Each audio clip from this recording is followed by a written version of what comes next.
네, 어제 비상 상황이라는 결론을 내린 국민의힘이 비대위 전환에 속도를 내고 있습니다. 오늘 오전에 바로 전국위원회 소집 안건을 의결했습니다. 하지만 당내에서 거듭 반발이 터져나오며 논란은 계속되고 있습니다. 국회 연결합니다. 김승환 기자. 네, 국회입니다. 네, 오늘 비공개 최고위가 소집됐는데 어떤 결정이 내려졌습니까? 네, 오전 9시부터 비공개 최고위가 소집돼서 30분가량 회의가 이어졌습니다. 회의 결과 비대위가 출범할 수 있게 전국위원회 소집이 의결됐습니다. 최고위원 정원 7명 가운데 4명이 참석해서 상임 전국위와 전국위 소집이 가결된 겁니다. 최고위가 전국위 개최 안건을 의결한 만큼 이후 상임 전국위가 구성되고 비대위 전환이 가능한 상황인지 유권 해석을 한 뒤에 전국위원회의 의결을 밟게 됩니다. 전국위는 3일 전 공고해야 해서 늦어도 다음 주 초까지는 소집될 것이라는 설명입니다.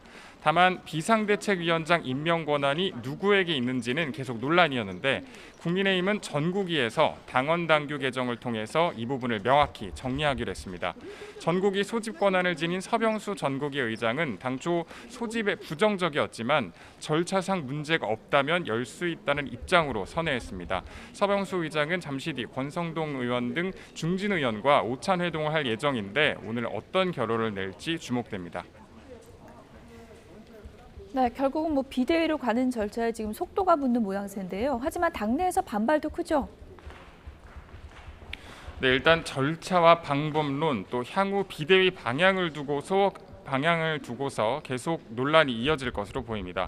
일단 이준석 대표 쪽에서 강한 반발이 나오고 있습니다. 김용태 최고위원은 SNS에 최고위원들을 향해 위장 사퇴쇼라고 맹비난했고 권성동 원내대표를 향해서는 뻔뻔하게 자리를 유지하고 있다고 꼬집었습니다.